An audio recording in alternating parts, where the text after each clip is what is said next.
Bonsoir Stéphane, Bonsoir Pierre-Antoine. bienvenue pour un nouvel épisode de Regard Libre.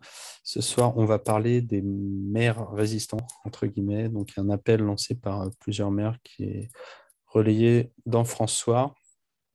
Et donc, c'est un appel contre toutes les mesures liberticides qui ont été prises par le gouvernement depuis 2020, et notamment sur le pass sanitaire et bientôt le pass vaccinal. Donc, on peut Oui, retrouver leur lettre. Dans François, il y a également l'interview pour ceux oui. qui veulent le lire. C'est relativement simple comme action, mais ça me paraissait intéressant d'en parler à différents titres. D'abord, je trouve que dans la presse, il y a finalement peu de titres dans la presse qui ont relayé, je crois que c'est le seul, en tout cas de ce que je sache, qui ont relayé ce genre d'action. Et de manière générale, c'est assez rare de trouver la presse qui relaie de telles actions. Donc, je suis peu fan des journalistes, mais là, je pense qu'il faut souligner l'action positive de François. Bon. Et puis, ces maires, on a déjà parlé des maires, toi et moi, plusieurs fois, et on a souvent dit qu'on constate que les maires de petites communes, les maires de campagne, quelque part, parce que ce sont Mm. là aussi c'est le cas, sont souvent des gens beaucoup plus proches de nous, beaucoup plus loin de l'appareil, beaucoup plus loin de la politique. Donc, ce sont souvent des gens beaucoup plus de terrain et de bon sens. Et là encore, des gens qui ont compris ce qui se passe, qui trouvent que c'est scandaleux et qui, quelque part, tentent d'organiser une forme de soulèvement. Ouais. Euh, et ça, je pense que c'est extrêmement positif. Donc, que ça mérite d'être souligné. Je ne sais pas s'il faut détailler la mesure en elle-même, que des maires fassent appel à d'autres maires pour se soulever. Je pense que c'est déjà en soi un message positif qu'il faut savoir relier et on peut toujours fouiller. L'important, c'est qu'il y ait des gens qui veuillent se soulever. Je pense que c'est ça qu'il faut retenir. Et l'autre point qui me paraît intéressant, c'est bon, déjà que ça commence à bouger. Enfin, il y a des gens qui bougent. Bon, il aura fallu Ouais. du temps. Enfin, il y a des gens qui bougent. Et puis, ça va aussi dans le sens de choses qu'on dit souvent, toi et moi, qui sont le fait que tu sais, la décentralisation du pouvoir, on croit beaucoup à ce que le pouvoir soit proche des communes. Ça montre encore une fois que même si des maires restent des institutionnels, des élus, que ce n'est pas le modèle parfaitement libertarien, imaginez une société future qui serait proche des communes, ou en tout cas avec une granularité qui Ouais. serait celle des communes.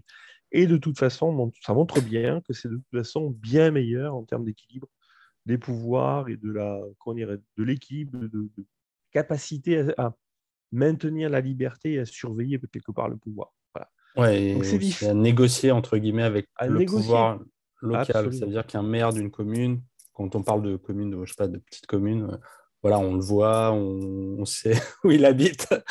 Enfin, voilà, on peut discuter avec lui, et aussi on peut Absolument. s'arranger à la marge, ou voilà, quoi. Il écoutera forcément Il beaucoup écoute. plus. Ouais. Il sera beaucoup plus sensible, forcément. Moi, je peux te témoigner, c'est une anecdote, mais quand j'étais dans la région toulousaine, le maire de ma commune habitait à 200 mètres de chez moi. Donc, on se croisait dans le lotissement. Voilà. J'étais pas du tout de son bord, PS, mais forcément, on se disait bonjour, il disait bonjour, et quand on le parlait, il écoutait, forcément.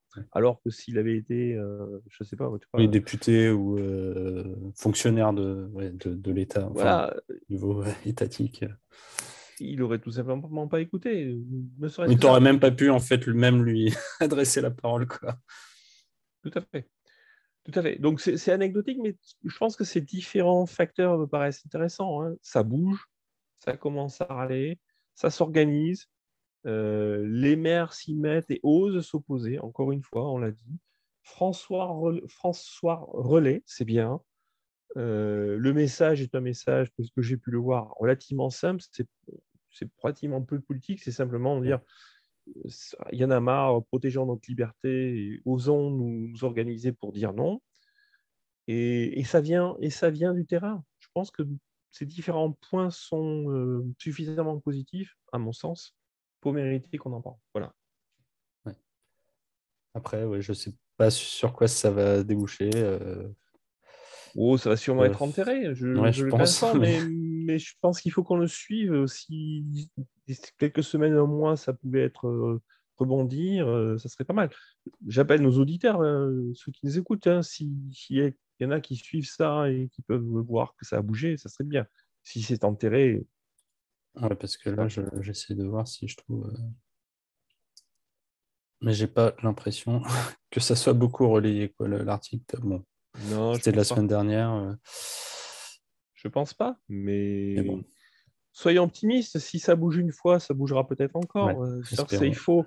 Ce qu'il faut qu'on communique aussi, c'est le fait qu'il y ait des gens qui se soulèvent. Ça finira bien par se faire. Ouais. Restons optimistes.